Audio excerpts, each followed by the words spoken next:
Now, I like to think that we give out some good, solid advice here on the Membership Guys podcast, and indeed the feedback that we get from all of you is that the tips and the advice we share on the show help you immensely with your membership. But today is not about good advice. Today is all about terrible advice. The terrible advice that you might be getting about your membership business that you absolutely need to ignore. This is episode 304 of the Membership Guys podcast. Let's do this. You're listening to the Membership Guys podcast, bringing you proven, practical tips and advice from the leading experts on growing a successful membership business each and every week. And now, here's your host, Mike Morrison. Hey everyone, how are you doing? Welcome to the latest episode of the Membership Guys podcast. I am your host, Mike Morrison, one half of the Membership Guys. Thank you so much for spending part of your day with me. If this is your first time listening to the show, first of all, welcome. I'm so glad that you found us. Make sure that you hit the subscribe button in your podcast app to ensure that you do not miss a single weekly episode. And if you're a long-time listener, you know I love and appreciate you. Thank you so much for coming back each and every week for all of your great feedback, all your fantastic reviews. We truly appreciate it. Okay, normally here on the Membership Guys podcast, we're all about dishing out good advice. It's right there in the intro. Proven practical tips and advice from the leading membership experts. Today, we're taking a different tack and we're talking about advice that frankly sucks. There's a lot of bad advice out there about memberships coming from people who really have no business dispensing advice. They don't have the prerequisite experience. They maybe just, had a tiny little bit of exposure to the membership world, but for them, that's enough to start telling other people how they should be running and growing their membership businesses. And unfortunately, for people like us, we need to wade through this. And it's my job to help you do the same. I need to carve a path through all of the BS that you'll often hear out there about memberships so that you guys don't get bogged down by it. So today I want to share some of the most common bad advice that you might be coming across out there about memberships in the hopes that it'll give you clarity and it'll help you avoid any missteps from following some of this stuff. So the first bit of terrible advice about memberships, it's really a bad take, and that is that you shouldn't start a membership because memberships are dying out. Memberships were a bandwagon that's now running out of steam. It's a fad that is now over. You shouldn't start a membership because they're just not cool anymore. Well, first of all, come on. If you're building your business and you're basing your strategy around whatever's in vogue this month in terms of business models, then that's the wrong approach anyway. But the notion that you shouldn't start a membership site because it's not the new cool thing is just ludicrous. Come on, this isn't the schoolyard. We just don't do this. Memberships as a business model have been around for a long, long time, and they'll be around for longer still. And the truth is, you see stuff like this all of the time in the online business space. I've mentioned it before here on the podcast. There's always somebody proclaiming a particular tactic, a particular model to be dead. SEO is dead, email marketing is dead, social media is dead, online courses are dead, memberships are dead. It's dramatically hyperbolic to create clickbait, to create controversy, to get you thinking, to shock you into paying attention. Unfortunately, the only thing that sadly never seems to be dead is this tactic of saying that things are dead. And the people who espouse these views and dish out this advice, they're always people who want to sell you what they're trying to convince you is the next big thing that's taking the place of SEO, email marketing, courses, memberships. It's just rubbish. It's a cheap marketing tactic, but unfortunately, it can be easy to fall for. But even when that sort of advice isn't quite as on the nose as, someone just deciding one day that an entire business model is no longer viable because it's not the in thing, or because they had a membership and it didn't work for them and therefore everyone is going to fail the same way that they did. Even when it's not as on the nose, in terms of being just pure BS as that. There's still the risk of being convinced that memberships just aren't a good business model by people who have an ulterior motive to convince you that that is true. It brings to mind an article that I read by a guy who is the founder of a company that sell, let me see, how can I say this without giving away who it is? They sell a range of plugins, one of which is a one you could use to create an online course, right? And he wrote this thesis, essentially, on his blog, breaking down this notion that memberships are pointless. You shouldn't start a membership. They're a bad business model. And instead, you should be creating online courses, because online courses were better.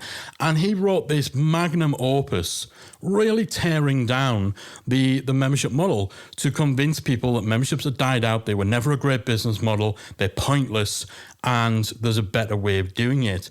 But the problem with that was the entire article was based on him setting up this straw man, this bad faith argument, where he starts the article saying, let's say people leave your membership after 3 months. And let's say you're charging $20 per month.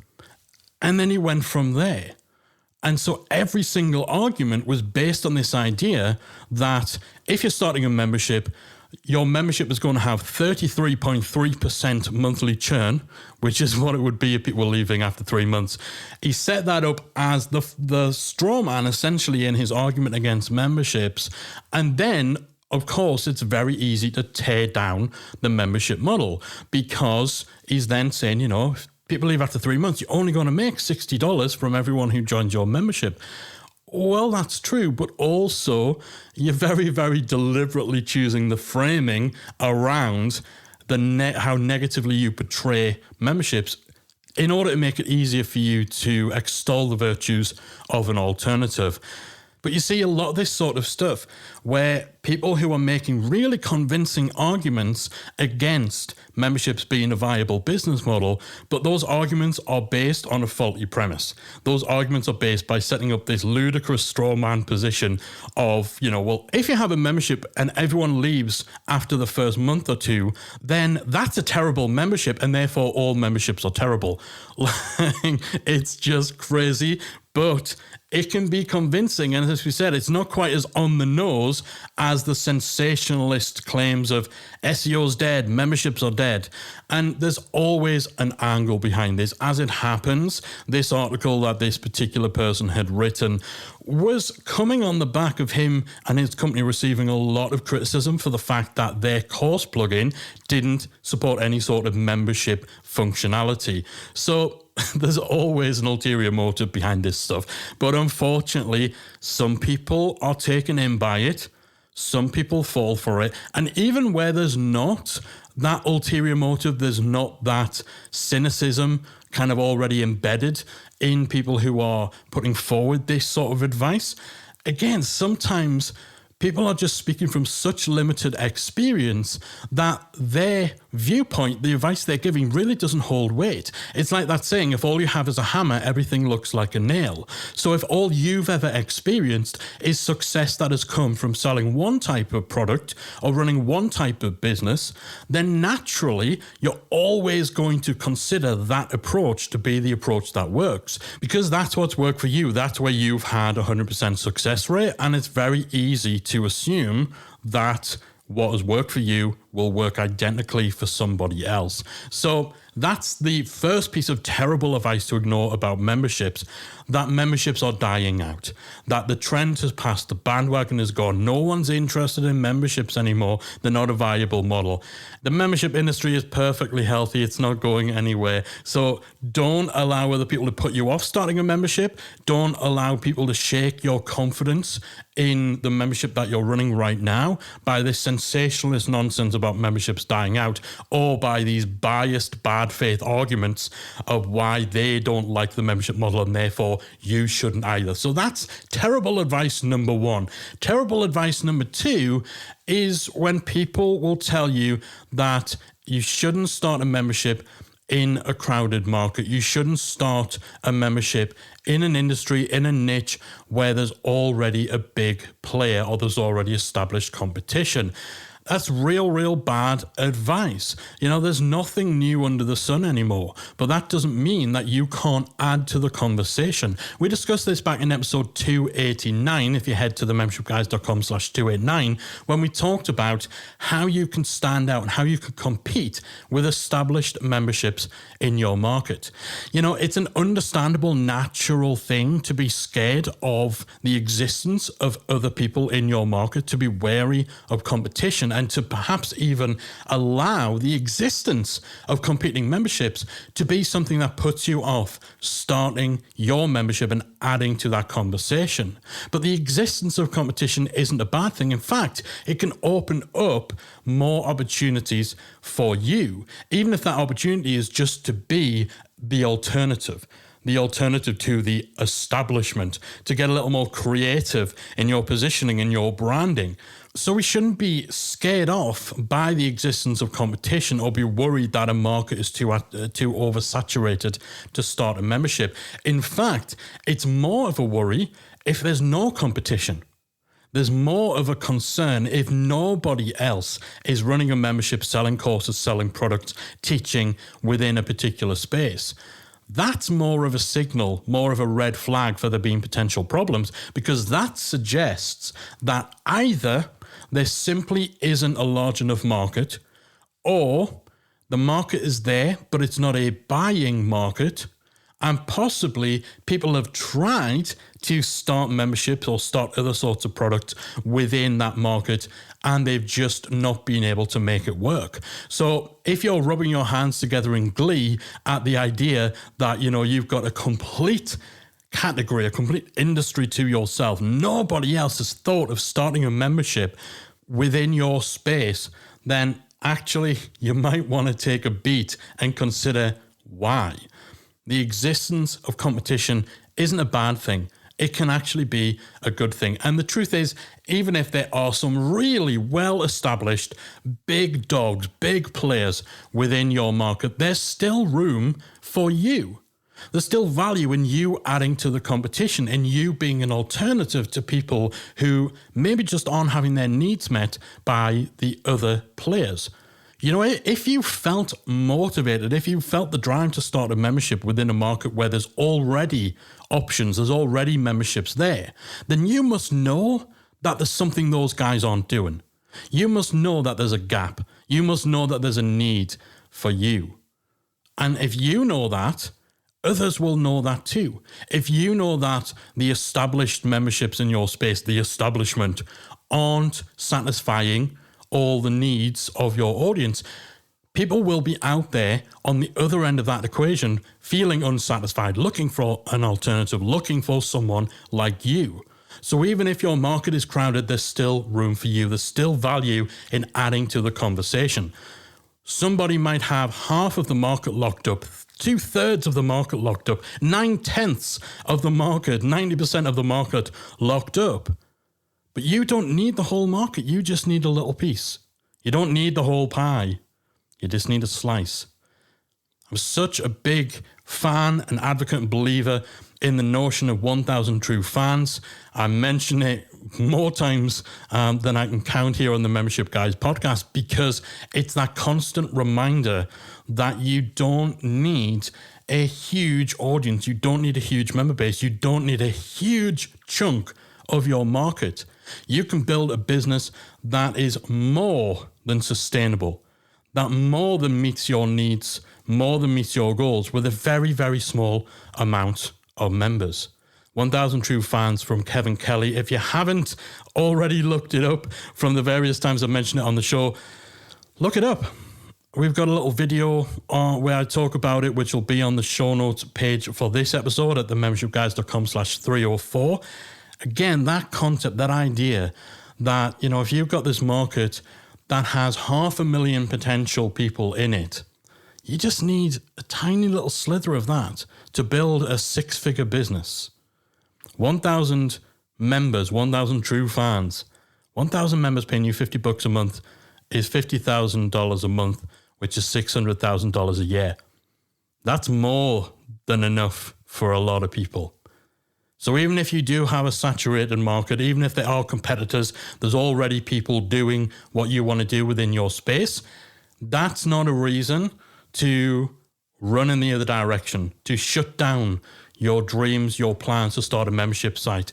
And if you're getting advice telling you that your market is too oversaturated, you can't start a membership in a crowded market, there's no point in getting involved because there's already big players, that is terrible, terrible advice. Do not listen to them. I'd be more worried if there were no competitors.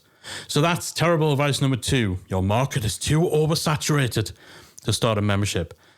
Bad advice number 3. We talked about this recently on the show. You shouldn't leave money on the table.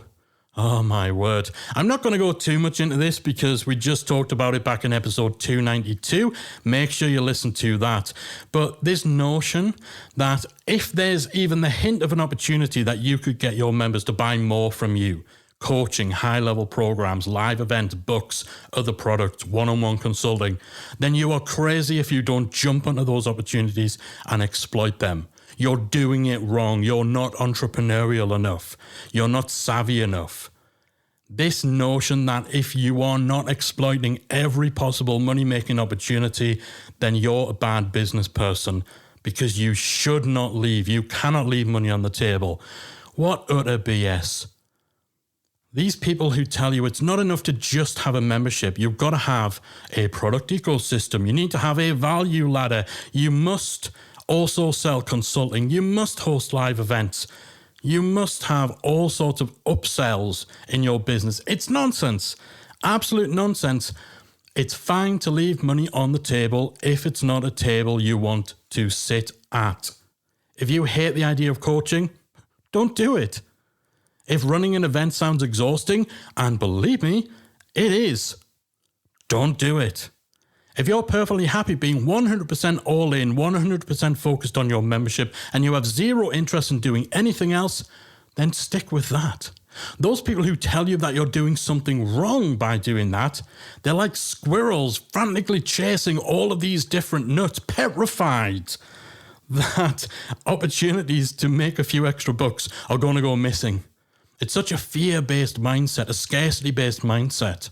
You don't want to be that squirrel chasing nuts, constantly distracted by the latest shiny object, the latest monetization opportunity. Shouldn't leave money on the table. What utter nonsense. Listen to the membershipguys.com/292 for more rants on that topic and more validation that actually, if you make the decision to just go all in on your membership, to make that your focal point, that actually is a braver decision that takes a lot more strategical nous, a lot more strategical awareness than being a hyperactive squirrel running around chasing all these different quote-unquote opportunities. So, bad advice, bad take number 3. You can't leave money on the table. Are you crazy? It's money. Yeah, right. Bad advice number 4. You have to use scarcity to sell. Oh man, this is a big one. This gets bandied around so often, and it is so wrong. This notion that if you don't use some form of scarcity, some scarcity tactic in your sales and in your marketing, then people won't buy right now. They don't have a reason to buy today because there's no urgency. And that's a bad thing because you have to get people to buy today. There's people out there giving this as business advice, as sales advice, as marketing advice, and it's terrible. There's 2 things that's wrong with this notion that you need to have scarcity to sell, otherwise you're doing it wrong. First thing that's wrong with that idea, number 1, urgency, the urgency to buy, comes from having an awesome product. It comes from having the solution to someone's problem and the time being right. Think of the last 10 things that you bought. How many of those buying decisions were made because there was a ticking clock, a deadline? And how many were made just because you had a need that the product satisfied? Or because the product was just cool, it was just awesome? or because you just wanted it. How many day-to-day buying decisions require scarcity? Very few. So this idea that the urgency to buy, the drive to buy, only comes from scarcity is nonsense. So that's the first thing wrong with this notion that you need scarcity in your sales approach, because you've got to get people to buy right now. The second thing that's wrong with this is the idea that you need to get people to buy right now. Otherwise you've failed. Otherwise your marketing's ineffective. Why do you need them to buy right now? Why have they got to buy today? Why are you so scared of them taking a little more time to buy, or the time not being quite right for them now? Why is that such a bad thing? There's such a fear-based mindset behind this inclination to try to force the sale as fast as possible. But more often than not in business, you've got to dance around the handbag a little. You're not going to propose to someone on the first date, right?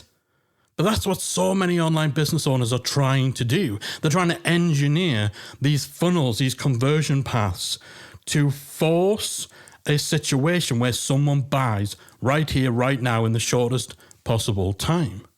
They're not even entertaining the notion that it might be worth developing and nurturing the relationship with their audience so that when they do join the membership, they're more likely to be a better fit.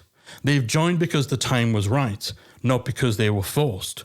They're a better customer, a better member who sticks around for a long time. This is what marketing is.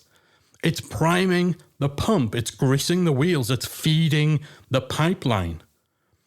Building trust, building that relationship so that you're top of mind when your potential customer, your potential member is ready to buy. You don't need people to join your membership as soon as they find you. It's not a failure if someone discovers you and doesn't sign up there and then. Some people will. Some people will have been looking for you all their lives. They find you, they're convinced, they sign up there and then, they're happy. Job done. That's great. But a lot of people won't for a variety of reasons. And that's okay. You don't need everyone to join today. You don't want everyone to join today.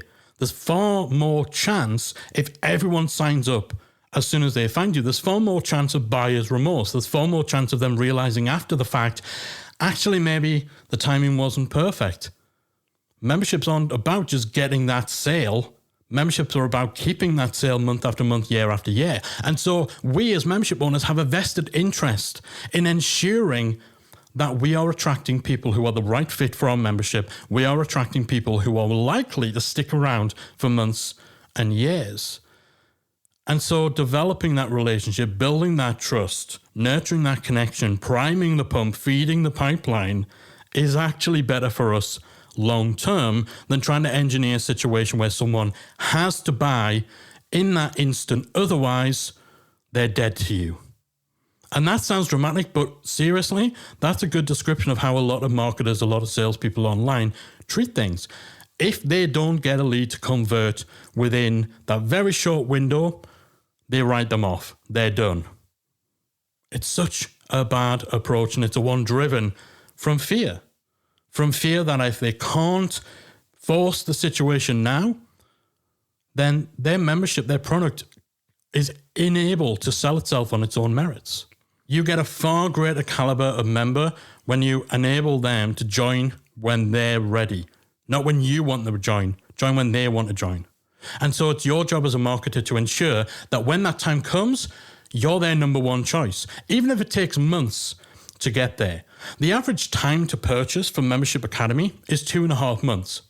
So from the instant someone discovers us, they consume a piece of blog content, they opt into our email list for one of our freebies, they join our Facebook group. The average time from that initial engagement with us to someone joining is 2.5 months. A lot of people join us right away, but not everyone does. For some, the timing simply isn't right. And if we try to force that sale and get them to join right away, they wouldn't stick around. But if we bring them into our world, we keep them engaged, we have them consuming content, we have them listening to the podcast. They read our emails. They engage in our Facebook group. We're nurturing that connection. We're building that trust.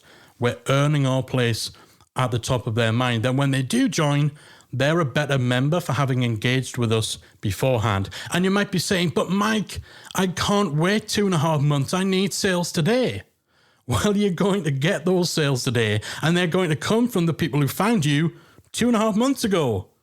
Remember, marketing's about priming the pump. It's about feeding that pipeline. So while the time to buy from initial discovery to the day someone enrolls might be 2.5 months, we've got that steady, consistent stream of people joining each and every day, and we get hundreds of people joining us every single month because we've always got that pipeline being fed. Now, if you have a closed door membership, so you're only open for people to join once or twice a year, then yes, there's more of a need to have people to join today, because in 2.5 months' time, your doors will be closed and they can't join. But that's the hilarious thing, because there's a circular logic from people who promote the idea of having a closed door membership as being the better approach than an open door membership. These people tell you that you should close your doors because that's the way you create scarcity, and you need scarcity to sell. But the only reason you need that scarcity is because you're closing the doors and making it impossible to sell without scarcity. You're cutting off the pipeline by closing the doors, so you have to get people to join right now, whereas if the doors were open, you wouldn't need to rely on scarcity. It's nuts. You've got to close your doors to create scarcity. Scarcity that you only need because you can't have a gentler approach. You can't have a more organic approach. You can't have a pipeline because you've closed the doors. It's insane. But, people get convinced by this because it sounds clever. If you need further convincing around just how unimportant scarcity is in the buying decision, I encourage you to read a very short book, but a very worthwhile read called Open Every Day by Ross O'Loughlin. If you go to openeverydaybook.com, this adds a whole extra perspective to this whole subject, coming from Ross's experience of actually being involved in the launch model, involved in marketing practices that were all about scarcity, and just seeing how much it's nonsense, right? So, really pulled out the soapbox on that one, but hopefully the message gets through. And this isn't saying scarcity is a bad thing. If you've got genuine scarcity, if you do have a closed door membership and you don't want to change that model, and the doors are closed for a specific reason, then yes, you're going to use scarcity. If you've got tickets to an event, if you are limited by capacity, then yes. If you can use genuine scarcity, then yes, it can be powerful. But this idea that you need scarcity to sell is crazy. And it's the reason we get people popping up in our Facebook group saying, hey, I've got an open door membership, but I know that I need to have something based around scarcity to get members. What should it be? How can I use scarcity when I'm open all the time? You don't need to. You really, really don't need to. All right, so that's our fourth piece of terrible advice. You need scarcity to sell your membership. If you don't, it can't be successful. Rubbish. All right, and the final piece of terrible, terrible advice is kind of on a similar vein to the one before, because it does relate to having a closed door membership model. Now, I do, again, have to point out, I'm not totally against closing the doors of your membership if it's for the right reasons. I've discussed that back in episode 267. There's definitely some situations and scenarios where closing the doors makes a hell of a lot more sense than having them open. However, there's one piece of advice I've seen dished out about this model, which is absolute hot garbage. And that's people being told that closing the doors means you do less work. The argument goes that if you close the doors to your membership, well, then you don't need to do as much work because you don't have to think about marketing your membership while the doors are closed. People can't enroll, so you don't need to market. Why would you market when they can't join?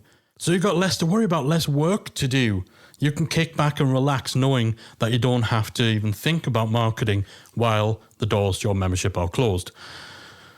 This is complete and utter nonsense. Of course you need to think about marketing, because even if you're only open once or twice a year, you still need leads coming in. You still need traffic coming in. You still need people on your email list. You still need to keep your social channels active, your followers engaged. You need to stay on people's radar. Otherwise, when it comes time to open the doors to your membership, you're going to have no momentum to propel you to a successful launch. It's crazy. I heard something from one of the main proponents of this type of advice, the person this advice comes from the most. And they were talking about the fact that they had had their mind blown when they heard someone suggest that it might be important to show up and market your business in between launches.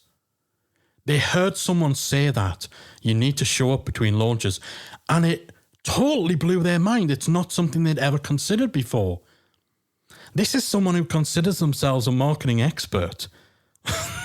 They hadn't considered that you might market yourself and your business in between launches. I mean, what? Isn't that obvious? I mean, of course you need to market in between launches. You still need to show up.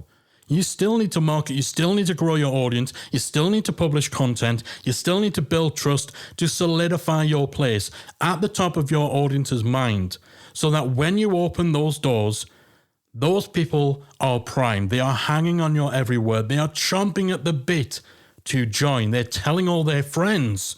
You know that guy whose podcast I've been listening to? You know that person who sends out those really valuable tips? You know that person who is just hilarious on Twitter or shares all these really insightful Instagram stories? Man, they've just launched this thing. They've just opened this door to this thing. I'm going to join. You've got to join. That should be obvious, right? It should be obvious that you need to market between launches, but there are people out there telling you you don't need to think about marketing. And that's so great. That's a great reason to close the doors to your membership, because it means you can do less work because you don't have all this day-to-day marketing to worry about. So while I'm not the biggest fan of the closed door membership model, I know this industry well enough to accept that there are absolutely some strong reasons in favor, some big pros for this approach. But the idea that closing the doors means you only do half the work because you can forget about marketing between launches is definitely not one of those reasons. All right, I'm going to stop now because I could probably keep going, because unfortunately there is a lot of bad advice that people have to wade through in the membership space. But these are 5 of the most commonly found, most garbage takes that I see out there. The first being that memberships are dying out, or there's no point starting a membership because if you have a membership and everyone leaves after 3 months, then it's a rubbish business. Therefore, memberships are rubbish business. I mean, come on. Nonsense. Bad advice number 2 is that if there's already competitors in your space, your market might be a little oversaturated, you should not start a membership. There's no point if there's already competitors. Bad advice. Bad advice number 3, you can't leave money on the table. Again, check out episode 292 for a bit longer of me ranting about that and going a little more into that area. Bad advice number 4 is that you need scarcity to sell. You cannot sell without scarcity. Yes, you can. People do it every day. Think of the last 10 things you bought. How many of those did you buy because of scarcity? That should be all I need to say on the matter, really.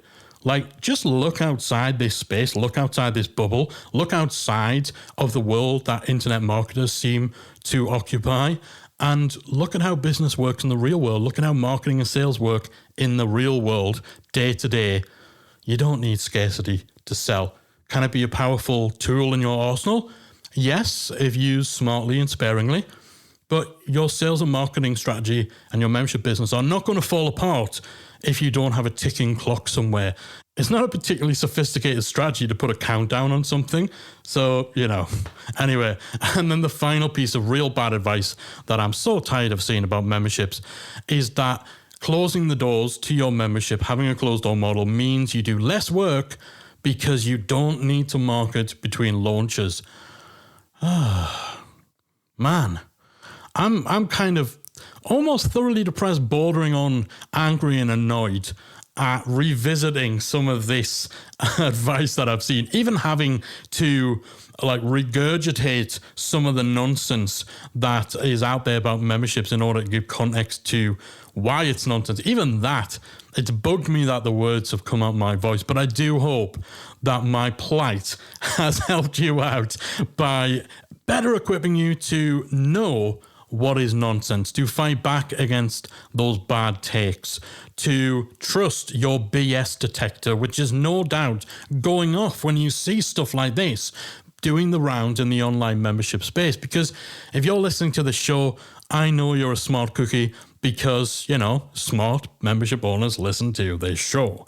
Not that I'm buttering you up or anything like that, but we generally find that the audience of this podcast are pretty darn switched on. So you probably already know that this is all nonsense anyway, but if you've had any doubt, hopefully today's episode has helped to assuage those and helped you to verify that your BS detector is working just fine. And yeah, if you've been suckered in by any of this sort of stuff people have been talking about, then hopefully this is a little jolt into the reality of the membership business space. All right.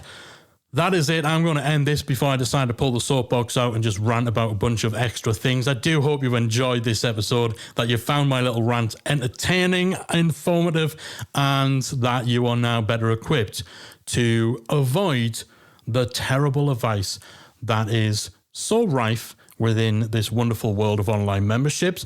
You're not going to get terrible advice by keeping it here with the Membership Guys podcast, so I do hope that you will do just that and join me again next week for another installment of the #1 podcast for membership owners. I am out, and I'll see you next time.